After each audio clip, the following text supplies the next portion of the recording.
খিচুড়ি কত ধরনের হয় বলো তো? খিচুড়ি কিন্তু অনেক ধরনের হয়, তাই না? এই ঝরঝরা, নরম, টেলটেলে, ওড়ঙের খিচুড়ি। তবে জগা খিচুড়ির তরকারি কি রান্না করা কখনো শুনছো? হয়তো বা শোনো নাই। আজকে আমি জগা খিচুড়ির মতো করে তরকারি রান্না করব। আবার হয়তো বলতে পারবো যে আমার মতো লক্ষ্মী মেয়ে যারা, বউ যারা, তারা এরকম কাজ করে। মার্শাল্লাহ, মাশাআল্লাই বলতে হবে। যাই হোক, আজকে জগা খিচুড়ির মতো করে তরকারি রান্না করব। ফেলে দেওয়া যে সমস্ত জিনিস ফ্রিজে রাখা আছে সেই সমস্ত জিনিস দিয়ে আজকে তরকারিটা রান্না করব, খুবই সাদামাটাভাবে। যাই হোক, কেটে বেছে রেডি করে নিয়ে নুন হলুদ মেখে এখন মাছটা বেশ কড়া করে ভেজে নিব। ইস্তাকের আব্বা মাছ দেখে বলছে যে বেশ কড়া করে ভেজে নিবা। আর এইগুলাকে বলে পানি কচু। আমি আগে জানি নাই, আমি সবসময় আগে বলতাম যে লম্বা লম্বা যে কচুগুলা সেইগুলা ভাজি করবা বা অথবা ভর্তা করব। তো আজকে আগেই মাছটা রান্না করি। ওই যে জগা খিচুড়ি মাছ রান্না করব বলছিলাম না, এইটা হলো সেই জগা খিচুড়ির তরকারি। এইটা কি জানেন, এর মধ্যে কি আছে? সরিষা বাটা, দুধ দিয়ে যে সরিষা বাটা দিয়ে মাছ রান্না করছিল ইলিশ ইস্তাকে দাদিমা, সেটার ঝোল বেঁচেছিল। তো ওই ঝোলটা দিয়েই কিন্তু আজকে আমি তরকারিটা রান্না করব।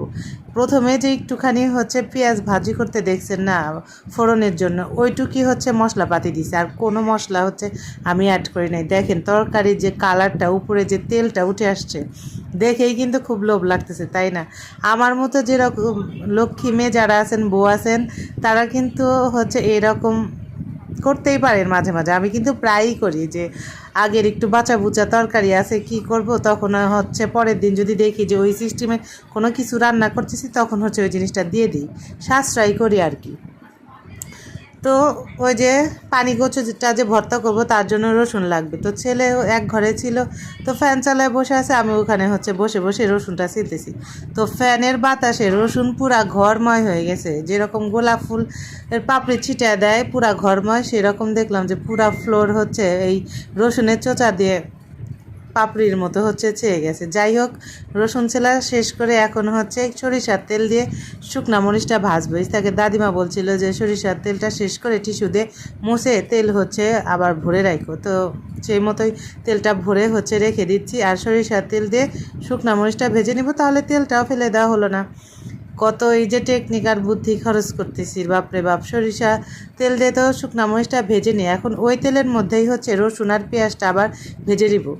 তো দেখতেছি যে তেল একটু পরিমাণ কম হয়েছে, এই জন্য আবার সয়াবিন তেলও অ্যাড করছি ওটার মধ্যে।